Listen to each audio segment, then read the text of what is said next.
On the Kitty Games cast last week, we discussed the limits and lifespan of a live service game, but there was a part of that topic that I want to discuss a little bit more in depth, and that's specifically with the idea of coming up with late game content.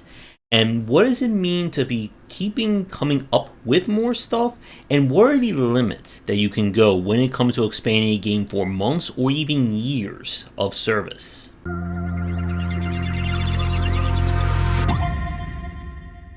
I want to briefly cover a few of the points that we discussed in the Key to Games cast, but I'll include a full link to it down below. But as we talked about, in today's market, if you have any inclination to be building a multiplayer based game, you are also going to be building a live service title, whether you want to or not, as people have come to expect multiplayer games to be supported for a lengthy period of time, something they can come back to and play with their friends and have new content. The idea of releasing a multiplayer game and have like 2 weeks of content and then pulling the plug is not going to fly. And this is why live service games have grown to dominate the landscape. And the ones that do break out, they earn a ton of money. And as we talked about, there are plenty of well-known and recognizable names both in the PC and mobile space that are celebrating some very lengthy anniversaries right now, or in this year. But when it comes to late game content, this is where it gets very tricky. And again, we're talking about the content that is going to be what keeps your game or keeps people invested in it for months, years, and so on. This is beyond the daily loop and the onboarding. Late game content is very challenging, and it depends again on the genre and the game in question. But there are several aspects you want to keep in mind if you are designing or what you are designing your game around. The first thing is, what elements are extensions of your core gameplay loop? So we're talking about a hero collector or a gacha game, more characters. Deck builders, more cards or expansions. MOBAs, more champions, and you get the picture. Now, we have seen plenty of games be expanded when it comes to cosmetics, but cosmetics themselves are not the meat of this discussion. People want to see more substantial content added to a game. They want to see things that are gameplay affecting, because that's how you keep the meta from solidifying.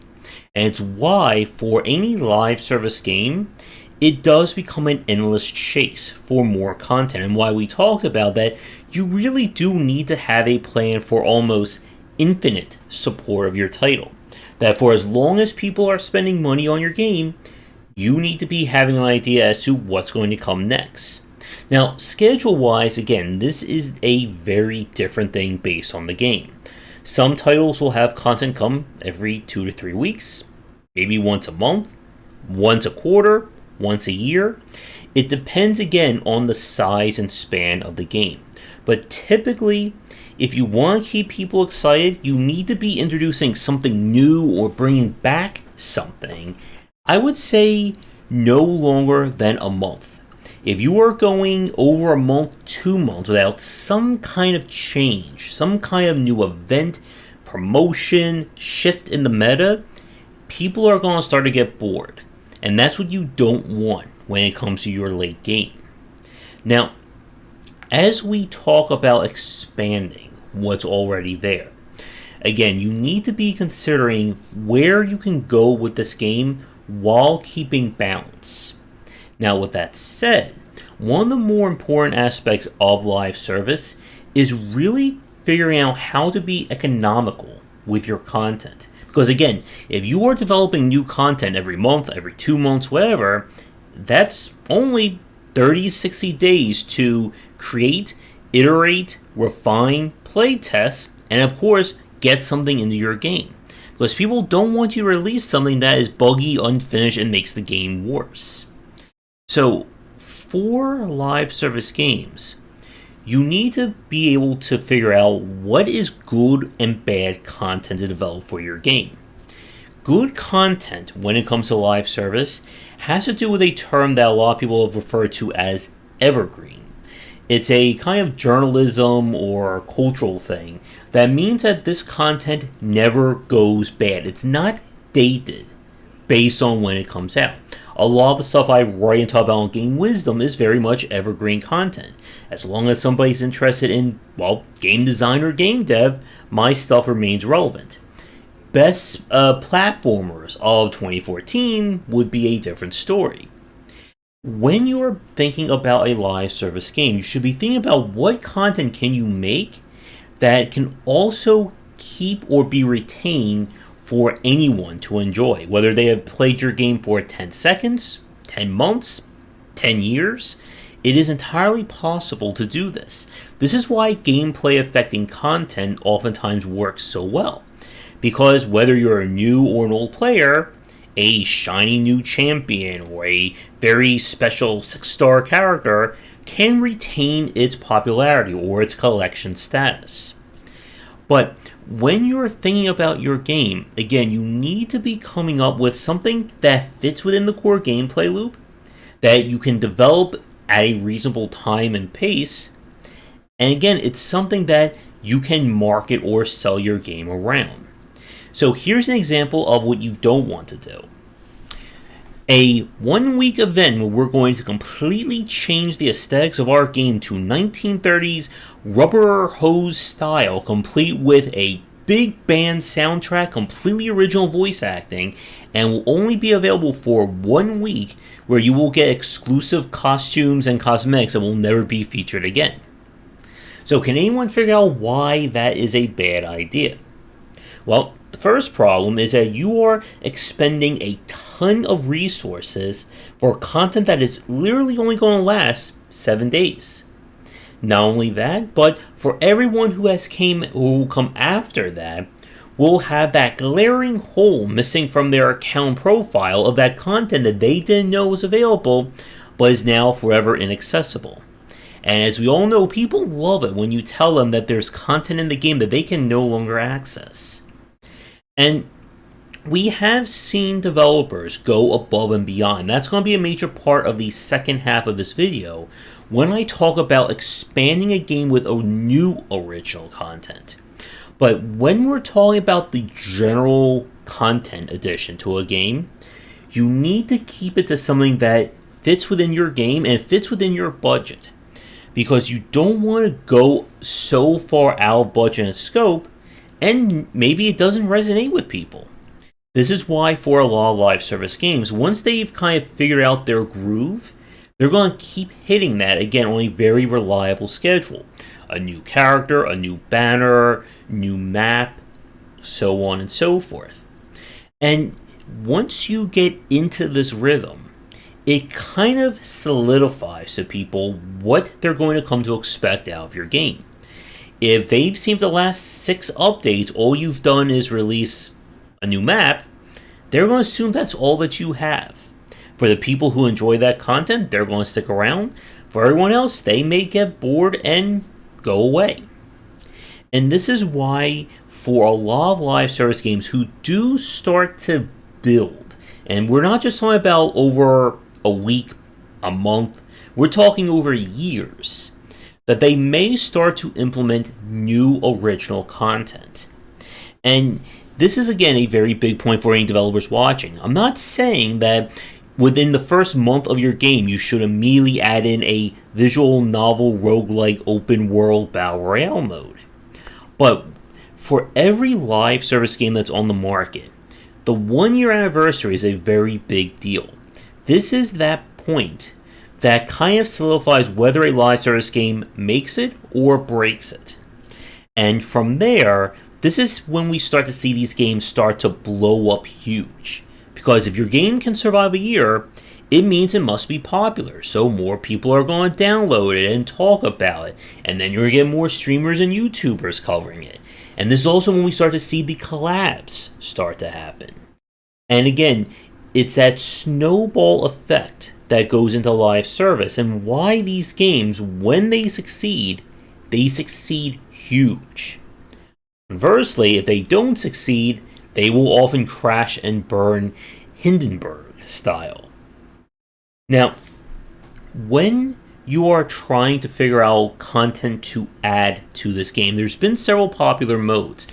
You may scoff at this, but a lot of developers have been adding in roguelike or roguelike adjacent modes to their mobile and live service games. We've seen some that add in brand new raid content, new elements such as a crazy new boss fight, and we've even seen some developers who will actually add in new gacha tiers. And that's going to be where we're going to start for the second part of this video. But before we get there, here's my question for you. Do you think fans resonate when it comes to adding in a new rarity tier to a gacha or hero collector style game? The answer may actually surprise you. And we're going to discuss that, as well as when and what you should start looking at for original content after this quick break. And as always, if you're interested in my thoughts on design, then check out my latest game design books and prepare for a game design free-to-play that discusses more of this, coming real soon.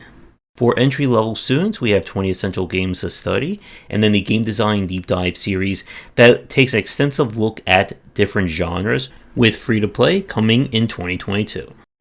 Over the last few years, many of the well-known gacha games have actually had their rarity tiers expanded in an unusual way, or in a usual marketing scheme. And for a quick Cliff's Notes version of this, Dragon Ball Legends went from having 3 tiers, Hero, Extreme, and Sparking. I don't know why their highest tier was called Sparking or Sparkling, one of those two. But they've also recently added an Ultra that comes with its own live 2D art, fancy summoning, and all kinds of craziness like that. Azure Lane has ultra rare ships. Arknights has what's known as altered versions of characters, which are basically completely redesigned characters in a different class, and they are incredibly rare and, of course, hard to get. And you would think that with games like this, that introducing a new tier would be met with pitchforks from their communities, but it's been actually the opposite. Their fans have resonated really well with it. Arknights just did an anniversary event. They announced a new altered character that I think a lot of the fans are like jumping for joy over. And the reason why is worth studying, because it again gets at when we're talking about creating new original content and system for your games. So the first point is that this stuff is directly gameplay affecting. It's not just monetization affecting. In Marvel Strike Force and a lot of the kind of lesser mobile style games, when they create a new tier, all they did was just make it harder for you to power up your characters and more expensive to do so. With games like the ones I just mentioned, these are, well, literally new characters that can be added to teams, adds more options to the gameplay, etc. With Dragon Ball Legends, it's of course more copies of Goku. And we could have a non-alcoholic drinking game every time you see Goku or Vegeta in Dragon Ball Legends. And the reason why I say non-alcoholic is no one would survive, I think, the alcoholic version of that. The other point, this stuff is rare. It's meant to be for a specific event or a huge deal. It's not just we're going to release a new ultra rare character every month. Azure Lane, I think they do maybe one every half year, maybe one a year. Same thing for Arknights. Dragon Ball Legends, I think, only has like 2 or 3 ultra kind of banner characters. I'm not completely up to date on that one. So it's kept to being a major event. Now, for other games, however, like I said in the last part, when it comes time to think about expanding your game, we're talking about titles that get over a year's worth of service. Again, if what's in your game at the start and those systems is not enough to sustain a year, then you do not have the foundation to be growing. And in a GDC talk Valve gave, they discussed the fact that live service will not save a bad game. If your game isn't good at the start or over the course of its first year, live service features and new systems is not going to save that title. Again, the whole point about this is to make a great game better, not fix a poor or struggling one. So when it comes to new content, again, this is where your only limitations are, well, your imagination and your budget. but it is something that you should be considering. Some games have gone away with this, such as World of Warcraft, I believe. I don't think they've added in new systems. Again, we're not talking about expanding the content that's already in the game. We're talking about original gameplay modes and original content that was not in that first version, and Dead by Daylight. Now, when you're expanding your game like this, you should be always thinking about how to store or access previously developed content. For all the live service games that have kind of story base or anything that expands the mythos or lore, oftentimes they will create a new system or a new option to archive the stuff that came before. This way, if somebody wants to play your game 2 years after release, 8 years after release, whatever, if there is story-based content, and if that story content has exclusive rewards to it, it's still accessible. Again, this is not the same as seasonal content. When you are looking at original systems, again, you want to look at ways that you can expand your game that also fit within the conventions of it. You want to be really careful about trying to create a brand new core or gameplay loop that your original game is not about. Again, this is why a lot of developers have really embraced the roguelike or roguelite mode as a way of saying, well, here's our game, but now there's randomized choices. And when it comes to expanding a game over months and years and the positives of it, the poster child of that would undoubtedly be Warframe. Warframe is a game that has received years of expansions that have added an open world style gameplay, flying and controlling giant spaceships and multiplayer, aerial mech battles, of course, new weapons, new frames, new stories. But it is a fundamentally different game now than it was 2 years ago, 4 years ago, 8 years ago.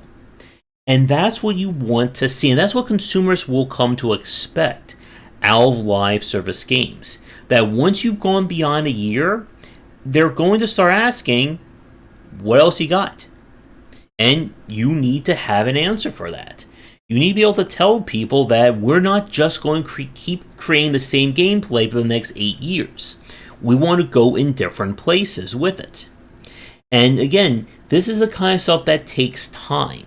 And more importantly, this is stuff that has to be developed concurrently with the rest of your other content.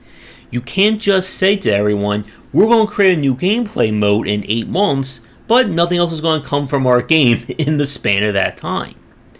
And again, this is where we get into that risk-reward of live service. That you need to be able to create content that adds and supplements to your game without taking away what people have liked originally. As another big point, this is also when it becomes time to examine the core gameplay loop and the UX of your game. I've seen several mobile and live service games that do not change the onboarding and the general UX of their game after years of it being out. And this is something you want to be really wary of. Because if you're introducing elements that add new things to the grind or are very hard to enjoy, it's going to be harder to get people motivated to keep doing that. And especially if your game evolves beyond what was in the original release. This is something that Dead by Daylight has struggled with its grinding system, and how grindy it is to get the various perks for each of the killers and each of the survivors. Again, month 1, year 1 of Dead by Daylight, there were a few survivors, few killers, again, nothing that bad. Today, I think they're up to I think like 30 plus killers and I think 30 plus survivors. That's a lot more content. And you have to be mindful as a developer as to how is somebody new experiencing your game at year 4, 5, 6, just as somebody who's been playing your game for that time. Some mobile games will have catch-ups where they'll allow somebody who hasn't played a game for a long time to get access to a special limited time reward to kind of get them back in or boost their accounts. Some other games may just add more rewards and more things to speed up that early game progression. Because eventually, as a live service game, the majority of your fan base is going to be at the late game. And again, this is why a lot of these games, once we get into the years of support, they will oftentimes just focus on that. But again, if you introduce something that fundamentally changes the moment to moment of your gameplay or changes the entire experience, at that point you need to start looking back at the daily loop and the onboarding phases to see if there are any conflicts. Again, with Dead by Daylight, there are so many new rules and mechanics with new killers and so on that none of that is mentioned in the tutorial.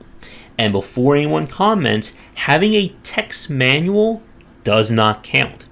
Just as having YouTuber guides and watching streamers doesn't count for your onboarding. Now, if you're creating original systems, you should be mindful again of why should somebody play this? Will it get in the way of the core gameplay loop, or can you supplement your daily loop with it?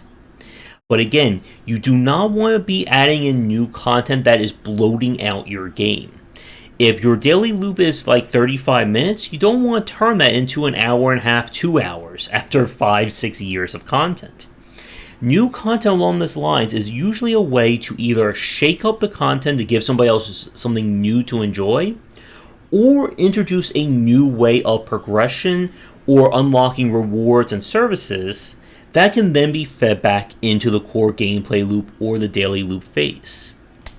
Now, if you're thinking about creating new rules and systems to the content that's already in your game, again, if you create something that is original, you cannot release that without offering a free counter or free solution.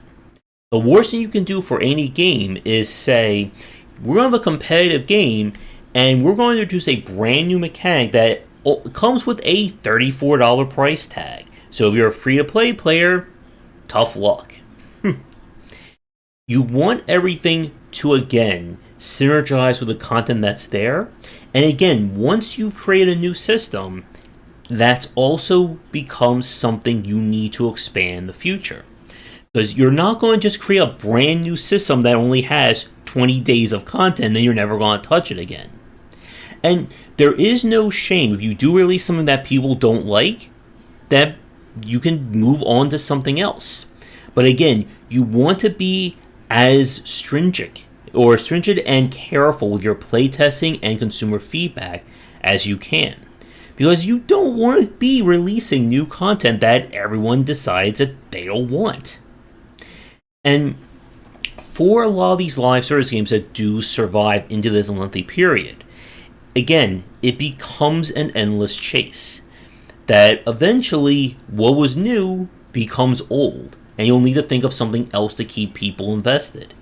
And again, cosmetics, despite the fact that you can come with a near infinite amount, do not count in this respect, because cosmetics do not affect the general gameplay. With something like Fortnite, that with each one of their seasons, they completely change the map, they add in new story and lore and so on, and that's the kind of stuff that gets people talking. It keeps people interested in your game. It's the stuff that people will tell somebody, hey, you gotta come back and check this out. This is why, again, many live service games will have collab events, where we get, all that cross-marketing synergy and business speak that we can throw in. But to wrap things up for the critical thought, live service games demand more content. As a developer, it's up to you to figure out what that content's going to be, and also the pacing in which you want to introduce it. If you create something that is new and original, you have to give it time to breathe. This is why when a major event happens in a game, it may last for a month or two, because they want enough people, they want to give it enough time for people to properly get into it, and they also want to make sure that it is as monumental of an event that they want it to be, especially if it's something that is for a limited time only. And again, when we use limited, you want to be very careful with that term. When we say it, oftentimes that can either mean once and it's gone forever, or once a year, and if you miss it, it is completely gone. And how you structure and balance this kind of content is very important. If you make something so amazing that it breaks your game and it's only available 5 days out of a year, the people who miss it for those other 360 days are going to be very, very annoyed with you. And you do not want to, again, anger your fan base with a enticing new content that they can't get anymore because maybe they missed it, or of course they got incredibly unlucky like yours truly usually does with gotchas. So with that said, thank you for tuning in. Do all the liking, subscribing, and commenting. Let me know what you think of some of your favorite live service games, especially if they've introduced an original system or something that was not in that first 1.0 launch. Check out our Discord and Patreon link down below, and come back for daily discussions on game design here and on game wisdom, where the art and science of games. Until next time, take care.